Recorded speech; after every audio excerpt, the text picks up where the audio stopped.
Jadi kalau mau tampil orang pada duduk, kita berdiri. Menentukan who you are gitu, integritas Anda. Karena ada kali Anda harus membuat arus sendiri. Mau menjadi seseorang, betul ya? Anda harus punya Pada Pak Dewa tadi bilang kepada saya, jadi pendidikan itu bukan cuma menghafalkan sesuatu di pewaris bangsa ke depan. Jadi ketika mau bertelur itu kan dia melawan arus. Bahkan sampai harus berhadapan dengan beruang dan sebagainya. Beruang yang beneran itu bukan beruang, beruang aja. Dia kan untuk menuju ke sana, bertelur. Dia balik pada buying society, membuat masyarakat yang tahan hukum itu. Itu kan bukan pekerjaan yang mudah, tetapi bukan pekerjaan yang mustahil. Anda tahu Jepang itu mengubah budaya dari budaya Musa. Dulu kan Jepang itu terkenal agak sadis ya katanya. Tapi sekarang menjadi masyarakat yang begitu taat hukum, itu kan luar biasa. Dunia ini diberikan contoh, diberikan pelajaran secara diam-diam oleh Jepang ketika pertunjukan Piala Dunia kan.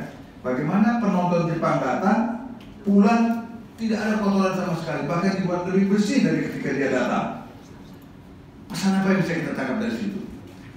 Itulah contoh manusia yang beradab sebenarnya. Kalau Anda mau di Jepang, jangan hanya tiru kemajuan teknologi, tetapi itu juga. Dan itu saya yakin itu mulai dari pendidikan. Saya belum pernah ke Jepang, tapi konon kelas 1 sampai kelas 4 anak-anak itu tidak diberikan mata pelajaran, tapi dilatih budi pekertinya, dilatih disiplinnya. Karena pelajaran bisa diajarkan dengan mudah, tapi budi pekerti mesti ditanamkan sejak dini. Ya. Sejak dini ditanamkan, bukan itu baru ditanamkan ya, sejak dini baru ditanamkan. Itu saya juga ini loh, saya nggak heran juga sih sama Vipanya sebenarnya gitu ya. Kenapa kok omongan seorang gubernur dipakai untuk memutuskan gitu? Itu kan omongan presiden yang mestinya diikuti, kecuali ada hal lain gitu. Tetapi mungkin kalau boleh gunakan exacerbated itu, mungkin ya komentarnya Pak Gubernur itu mungkin memperparah gitu ya. Tapi masih dipengaruhi. Maksudnya kan sikap presiden yang dipakai. Tapi saya nggak tahu behind the scene-nya bagaimana. Saya terus terang aja saya nggak tahu. Tapi yang jelas adalah mestinya gubernur nggak boleh mengatakan begitu. Karena itu urusan politik negara luar negeri adalah urusan pemerintahan absolut yang hanya dilakukan oleh presiden sebagai penanggung jawab pemerintahan. Karena undang-undangnya mengatakan demikian. Urusan pemerintahan absolut itu hanya dilakukan oleh pemerintah pusat. Atau jika dilimpahkan kepada instansi vertikal atau kepada gubernur dalam kedudukan dia sebagai wakil pemerintah pusat di daerah. Tapi untuk urusan luar negeri misalnya begitu tidak pernah itu dilimpahkan demikian. Ini sudah gila ya. Bagaimana itu? Kalau urusan di negara federal saja, misalnya urusan politik luar negeri itu tetap dipegang oleh pemerintah federalnya. Apalagi di negara kesatuan seperti Indonesia.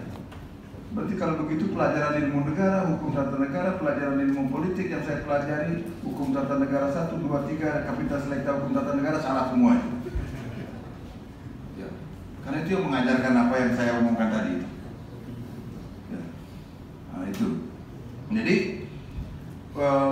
kalau saya mengatakan, ya itu ada dampaknya pernyataan Pak Gubernur itu. Nah, tapi saya nggak tahu yang real the real reason itu ya. Itu. Siapa sih punya lagu reason itu ya? Anak-anak ini pasti tahu ya. Nah, juga the reason itu.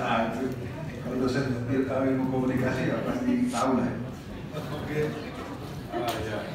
Terima kasih Pak Manko. Mungkin Bapak. Mau difoto dulu ya?